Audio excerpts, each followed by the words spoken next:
So जे म्हणतात की रेव्होल्युशनरी गोवन्स पार्टी कितें आनी ते कित्याक कंटेस्ट करता तेंच्यान लक्षांत दवरपाक जाय. जेन्ना गोंय मुक्त जाल्लें 1961 जेन्ना तेन्ना इलेक्शन जाताली गोंयांत तेन्ना दोनूच रिजनल पार्टी गोंयांत आसले, MG आनी UG. हे दोनूच पॉलिटिकल पार्ट्यांचे MLAs येताले, MPs येताले. तेन्ना काँग्रेस येयली गोंयकारांचे वोट फोडपाक, वोट स्प्लीट करपाक काँग्रेस गोंयांत येयली.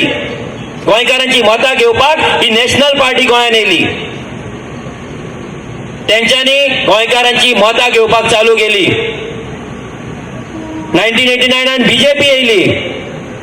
तेंच्यांनी नॅशनल पार्टीन गोंयकारांची मतां घेवपाक चालू केली. तेंच्यांनी रिजनल पार्टी काबार केले.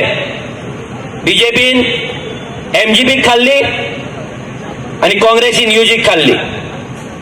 आनी गोंयकारां कडेन खंयचीच रिजनल पार्टी उरोंक ना जी गोंयकारांक लागून फायट करतली. जे रिजनल पार्टीज जाले मागीर ते फक्त सेटिंगां करपाक जाले. ते नॅशनल पॉलिटिकल पार्ट्यांनी डोनेशनां दिवन इलेक्शनां कंटेस्ट केली आनी इलेक्शन जिखल्या उपरांत तेंच्या वांगडाच गेले. कोणेच आपली आयडेंटिटी दवरूंक ना.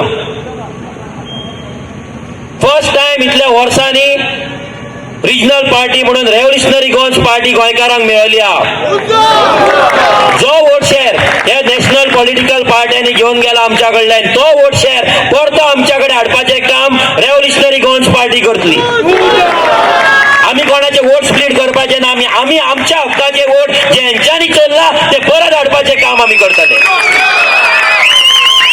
आमी गोंयकारांची पार्टी आसा, आमी गोंयची पार्टी आहा, ह्या माय गोंयची पार्टी आहा. आमकां हायकमांड लागना दिल्लीचो. आमची डिसिजनां गोंयांत जाता, गोंयकारांक वांगडा घेवन जाता. तुमचे कॅन्डिडेट पासून वयर डिसायड जाता, तुमचे पॉलिसीज वयर डिसायड जाता, तुमचे बॅनर कितें प्रिंट करतले वयर डिसायड जाता.